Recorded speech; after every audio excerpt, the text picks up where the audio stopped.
ছিলেন জান্নাতে, আমরা ছিলাম জান্নাতে, যাব জান্নাতে। দুনিয়াতে আল্লাহ তাআলা প্রেরণ করেছেন কি জন্য? আল্লাহ বলেন মা খালাকতুল জিন্না ওয়াল ইনসা ইল্লা লিয়াবুদুন, আমি মানুষ এবং জিন জাতিকে পয়দা করেছি, বানাইছি একমাত্র কার গোলামি? কথা বলেন, কার গোলামি করার জন্য? আমরা গোলাম কার? কে বানাইছেন? কে খাওয়ান? কে খাওয়ান?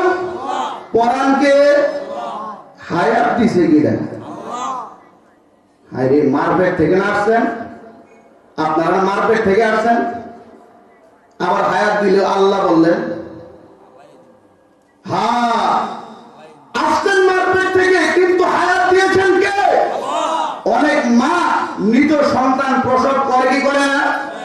অনেক মা সন্তান প্রসব করার আগেই, সময় আসার আগে সন্তান প্রসব হয় কি হয় না? হায়াত দেয় কে? জোরে বলেন কে?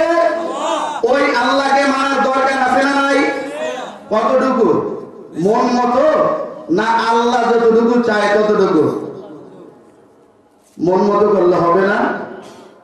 তাহলে যে আমরা নামাজের সময় আযান শোনার পরে মসজিদে যাই না, কি সবাই মসজিদে যায়? ইমাম সাহেব হুজুর মসজিদ পুরাটা জুমার দিনের মতো পড়ে না। আমরা বলতেছি আমরা মুসলমান, কিন্তু এই মুসলমানিত্ব আমাদের মধ্যে নাই, দুনিয়ার আমিত্ব আমাদের মধ্যে চলে আসছে। এই জন্য আমাদের এই মুসলমানিত্ব না থাকার কারণে আমাদেরকে কবরে কবরে কবরে যাবে আর শুরু, কবরে যাবে আর কি হবে? শুরু হয়ে যাবে।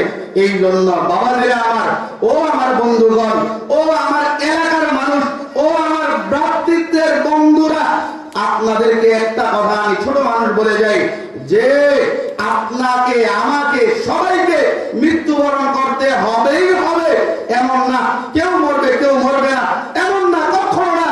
সবাইকে মৃত্যুর স্বাদ গ্রহণ করতে হবে, কাজেই মৃত্যুর সামনা নিয়ে কবরে যাইতে হবে ইনশাআল্লাহ। কে কে যাইবেন হাত তোলেন? সামান নিয়ে যাইতে চান কে কে? আল্লাহ তাআলা আপনাদের সবাইকে কবুল করুক, আমিন বলেন।